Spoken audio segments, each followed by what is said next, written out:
দেখো, ওই মহিলা 5টা আপেল নিল। তুমি দেখেছো তো, ওতে একটা আপেল পচা ছিল। দারুণ তো, আপনি তো জাদুকর আঙ্কেল। যদি তুমি দর্শক হিসেবে দেখো তাহলে জাদু দেখতে পাবে, কিন্তু যদি তুমি মন দিয়ে পরিশ্রম করে ট্রেনিং করো তাহলে তুমিও জাদুকর হতে পারবে। যখনই কোনো কথা বলবো মন দিয়ে শুনতে হবে। যদি কনসেন্ট্রেট করো তখন তোমরা জাদুকর হতে পারবে। Are you both ready? Ready uncle? Sir, get up কেমন হয়েছে স্যার? গেট আপ তো ঠিক আছে, কিন্তু স্যালিউট মার খেয়ে গেল। Sorry sir. রাজীব আর বন্ধু স্কুল থেকে যে কোনো সময় বাইরে বেরোতে পারে। এমন ভান করো যে তুমি পুলিশ নয়, তুমি একজন পকেট মার। স্যার পকেট মারের মতো আচরণ করো। হ্যাঁ স্যার। যেমন বাস স্ট্যান্ডে পকেট মাররা থাকে, তোমায় শুধু তেমন অ্যাক্টিং করতে হবে। দেখা যাক ওরা দুজন ক্রাইম করার আগে তোমায় আটকাতে পারে কিনা। বাচ্চারা এটা কিভাবে করবে নো, স্যার?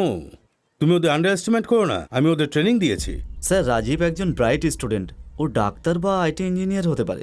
এই বয়সে কঠিন ট্রেনিং দেওয়ার কি দরকার স্যার? কেন? বুদ্ধিমান বাচ্চাদের শুধু ডাক্তার আর ইঞ্জিনিয়ার হওয়া উচিত? ক্রিমিনালরাও তো দিনে দিনে বুদ্ধিমান হয়ে উঠছে। ওদের ধরার জন্য আমাদের ডিপার্টমেন্টে বুদ্ধিমান লোকের দরকার। Now go, take your position. Sure, go. sir.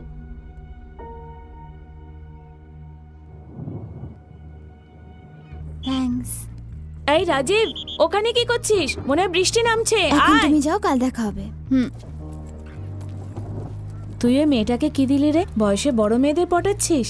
বেচারি, মা বাবা নেই ওর, আমি তো শুধু হেল্প করছিলাম। চালিয়ে যা বাড়ি। হাই। আঙ্কেল, আপনি এখানে হঠাৎ? সবকিছুর একটা কারণ থাকে। আজ আমি তোমাদের ফটোগ্রাফিক মেমোরি টেস্ট শুরু করতে চলেছি। I will give you 10 seconds. দেখো, চারপাশ মন দিয়ে Okay, দেখো, তারপরে আমি প্রশ্ন করব। Okay? I am timing it. গো।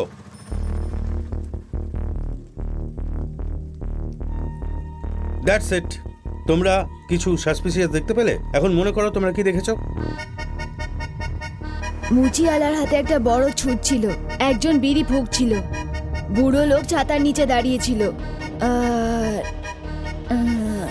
মনে পড়ে গেছে, ব্ল্যাক জ্যাকেটে একটা লোক। সব লোকেরা রোডের দিকে তাকিয়ে বাসের অপেক্ষা করছিল, কিন্তু ওই লোকটা আগে দাঁড়ানো লোকেদের পকেট চেক করছিল। ওর নিশ্চয়ই পকেট মার হবে, ড্যাড। ওয়ান্ডারফুল! আজ তুমি চকলেট পাবে। কি হলো শিবা? হ্যাঁ আঙ্কেল, রাজীব যেটা বললো সেটা আমিও দেখেছি, কিন্তু ওই লোকটার জ্যাকেট একপাশে 2 ইঞ্চি নেমেছিল। মানে ওনার পকেটে হয়তো কোনো ভারী জিনিস থাকতে পারে, যেমন বন্দুক। আমি গেটের সামনে পুলিশের বাইক দাঁড়িয়ে থাকতে দেখেছি। আর ওই লোকটার হেয়ার স্টাইল, ওনার গোফ, পুলিশ। উনি সিভিল ড্রেসে পুলিশের লোক। আপনার বন্ধু হয় আঙ্কেল, উনিও এই গেমে খেলছেন। Unbelievable sir. কে এই ছেলেটা? ও শিবা, আমাদের পাশেই থাকে, but he is very natural. আমি আমার ছেলেকে এত বছরে যা শিখিয়েছি ও 2 মাসে শিখে ফেলেছে। ও যদি পুলিশ একাডেমিতে জয়েন করে তাহলে আমার ছেলের ওপরে উঠে যাবে। He is very talented. Shiva, এত দেরি হলো যে? বাবা, প্রকাশ আঙ্কেল ফটোগ্রাফিক মেমোরি শেখাচ্ছিলেন। Photographic memory? উটিতে কি ফটো স্টুডিও খুলবে? তুই আজকাল অনেকক্ষণ ওনার সঙ্গে থাকিস। ওই লোকটা সুবিধার না। প্রকাশ আঙ্কেলকে নিয়ে এরকম বলো না, উনি বড় পুলিশ অফিসার ছিলেন, আমাদের ট্রেনিং দিচ্ছেন। এক চড় মারবো ধরে, পাগলের মতো কথা বলছে। বড় পুলিশ অফিসার জানিস, ও যেমন পঙ্গু তুইও কিন্তু একদিন সেরকম হয়ে যাবি, বুঝতে পারলি? ওর বাড়ির কাছেও যাবি না কোনোদিন। আমার কথাটা শোন, আজকের পর থেকে ওনার নামও নিবি না, না হলে আমি তোর পড়াশোনা বন্ধ করে দোকানের কাজে ঢুকিয়ে দেবো সোজা।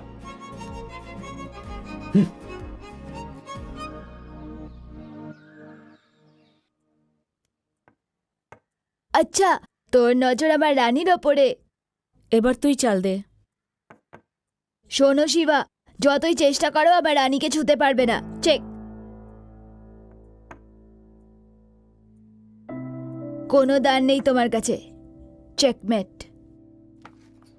রাজীব! ড্যাড ডাকছে, আমি এক্ষুনি আসছি।